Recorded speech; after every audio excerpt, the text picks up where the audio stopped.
तो गाइस अभी तक की इस इंटरनेशनल सीरीज़ में मैंने पहले आपको दिखाया यूनाइटेड अरब एमिरेट्स, उसके बाद मैं गया किर्गिस्तान और अब मैं हूँ उज़्बेकिस्तान में। और अब काफ़ी समय उज़्बेकिस्तान में बिताने के बाद यहाँ से भी छूमंतर होने का टाइम आ गया है। मुझे तो उज़्बेकिस्तान पर्सनली बहुत अच्छा लगा और मेरे लिए बेस्ट पार्ट था यहाँ के लोग जो बहुत फ्रेंडली थे, बहुत ही लविंग थे, बहुत ही ज़्यादा सपोर्ट किया।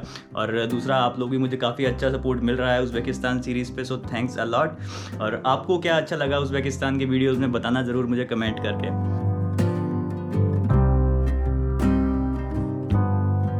तो गाइज़ मैं हूँ इस समय उज़्बेकिस्तान की कैपिटल कही जाने वाली सिटी ताशकंद में। और आपको किसी भी कंट्री में जाना है तो सबसे पहले आपको ज़रूरत है कोविड टेस्ट की, क्योंकि आजकल ना ही एग्जिट करने देते हैं आपको एक कंट्री से और ना ही दूसरी कंट्री में आपको एंट्री मिलती है जब तक आपके पास RT-PCR की रिपोर्ट ना हो।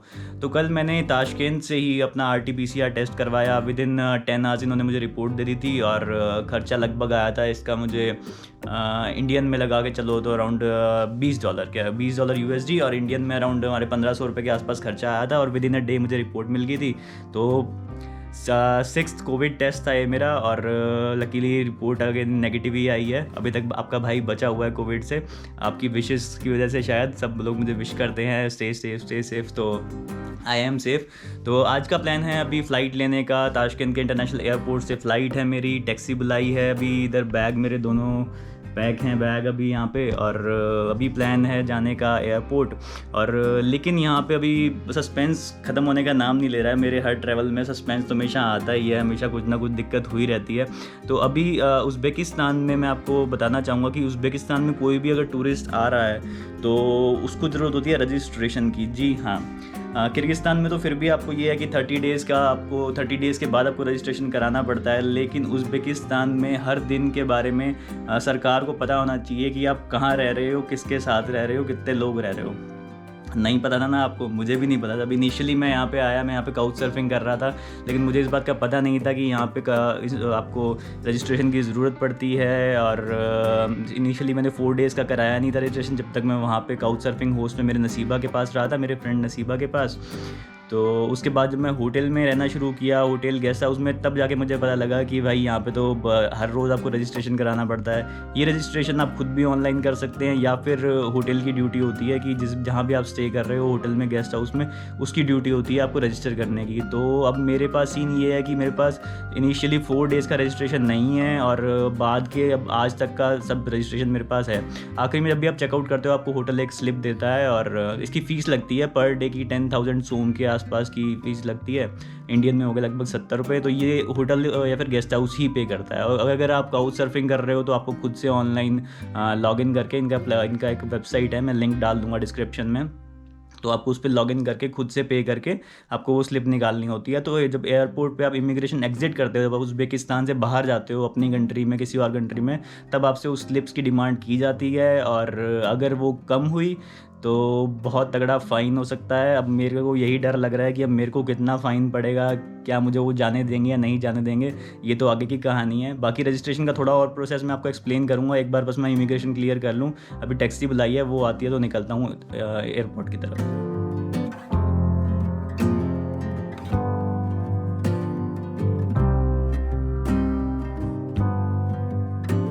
तो गाइस किर्गिस्तान, उसके बाद उज़्बेकिस्तान, इसके बाद भी मैं और भी ट्रैवल करना चाहता था, बट मेरा मेनली था कि मैं लैंड बॉर्डर से ट्रैवल करूं। तो यहाँ से एडजॉइनिंग जो कंट्रीज़ हैं, तुर्कमेनिस्तान, उसका बॉर्डर अभी क्लोज़ है टूरिस्ट के लिए। फिर आती है कज़ाकिस्तान, उसका भी बॉर्डर क्लोज़ है।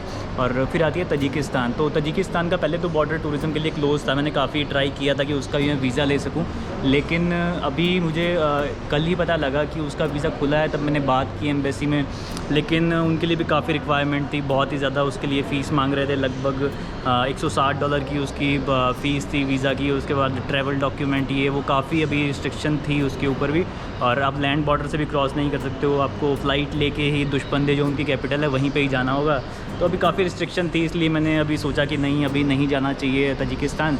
और भी अगर कहीं जाना होगा तो फ़्लाई ही करना पड़ेगा। तो फिर अभी मैंने सोचा है कि वापस अभी एक बार इंडिया ही आता हूँ, इंडिया से कुछ और जो भी अपने अच्छे कुछ और कंट्रीज़ के वीज़ा लगाता हूँ और फिर निकलता हूँ, क्योंकि दूसरी कंट्री से थोड़ी दिक्कत हो रही है वीज़ा लगाने में। और अभी काफ़ी रिस्ट्रिक्शन भी हैं, बहुत ही कम ही कंट्रीज़ ओपन हैं। तो फ़्लाई तो कहीं ना कहीं करना ही पड़ेगा। तो सबसे बेस्ट है इस टाइम इंडिया ही फ़्लाई करता हूँ।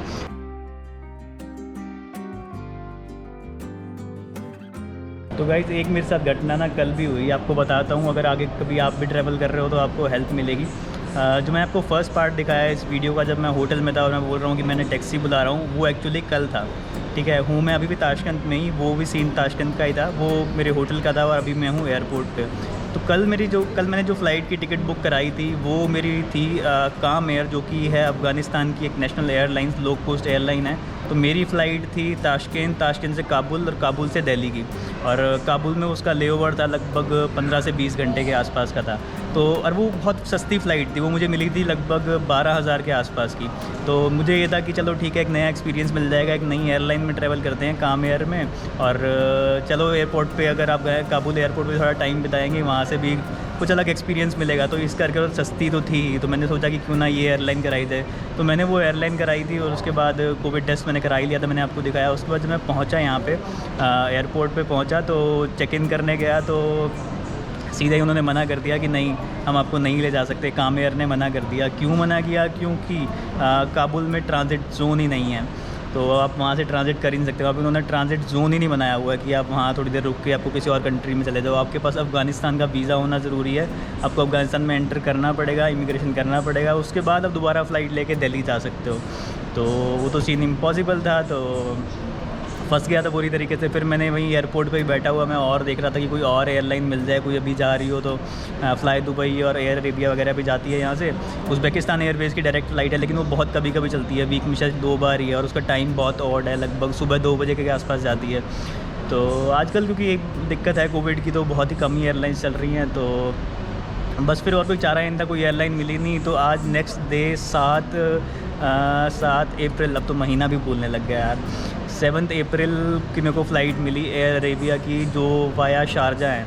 और आज की तो यही फ़्लाइट थी। इसके बाद 1-2 दिन बाद की फ़्लाइट थी, लेकिन उसके लिए मुझे फिर से कोविड टेस्ट कराना पड़ता, बहुत से पंगे थे। तो मैंने ऑलमोस्ट डबल प्राइस पे किया है। पहले मैं 12-13 हज़ार की फ़्लाइट में आ रहा था, और अब मैं लगभग 27,000 के 28,000 रुपये इंडियन भर रहा हूँ, और मैं आ रहा हूँ वाया शारजा होते हुए दिल्ली।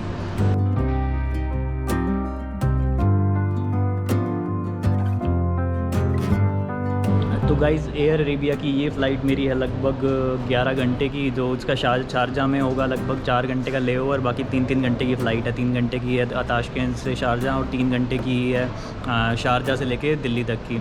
शारजा से मेरे को पुरानी यादें भी वापस आएंगी। अगर आप लोगों ने मेरे यूक्रेन डिपोर्ट या फिर डिनायल वाले वीडियो देखे हैं, तो उसमें शारजा में मैंने काफ़ी टाइम बिताया था, तो मेरे को बहुत उसकी यादें आने वाली हैं। तो अभी के लिए प्लान वही है। बाकी एक बहुत सस्पेंस उसका ही बना हुआ था कि फ़ाइन का जो रजिस्ट्रेशन ज़रूरत होती है यहाँ पे, लकीली बच गया। यहाँ पे मेरा दिन ठीक रहा। एयरपोर्ट पे जब इमिग्रेशन वाला था, उसने मेरे से कुछ नहीं पूछा कि आप कहाँ रुके हुए थे, आपने रजिस्ट्रेशन क्यों नहीं कराया।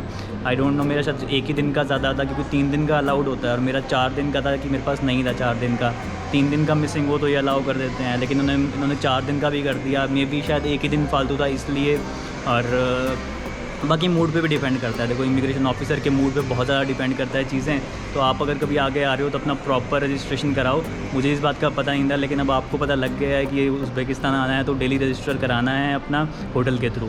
तो इस चीज़ की ध्यान रखना। बाकी अभी मैंने इधर पीछे की तरफ यहाँ पे सिक्योरिटी है, इस सिक्योरिटी क्लियर करके, इमिग्रेशन क्लियर करके आ गया हूँ उज़्बेकिस्तान के चेक इन एरिया में। चेक इन क्या, बोर्डिंग एरिया में। थोड़ा छोटा सा ही एयरपोर्ट है ये, यहाँ पे 3-4 गेट हैं, और ये ड्यूटी फ्री है यहाँ पे। और वेट कर रहा हूँ, अभी लगभग 2 घंटे का टाइम बचा है फ़्लाइट आने में, तो देखता हूँ थोड़ा ड्यूटी फ्री से या फिर कुछ खा पी लेता हूँ ज़रा।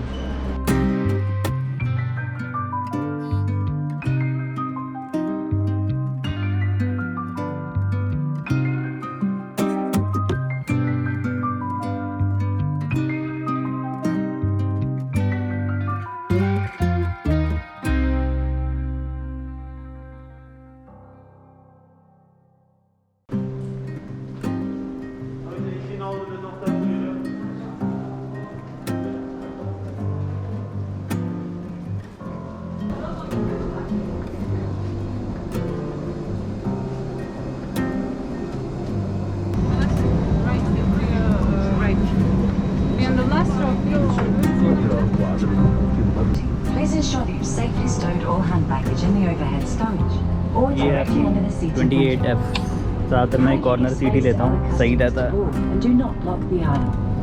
Please switch off your mobiles. इतनी बढ़िया विंडो सीट पहले ही बुक कर ली थी मैंने ऑनलाइन। जब टिकट बुक करता हूँ साथ ही मील और सीट सिलेक्शन कर लेते हैं। काफ़ी सीट्स फ्री सीट्स होती हैं, तो वो फ्री सिलेक्ट मतलब विंडो वाली फ्री सीट सेलेक्ट कर सकते हो। कई पेड होती हैं, वो चेक करना पड़ता है, तो मैंने फ्री सीट सेलेक्ट कर ली थी। और बाकी वही बजट एयरलाइन है, पहले भी दिखाई है एयर अरेबिया, तो बार बार नहीं दिखाऊँगा।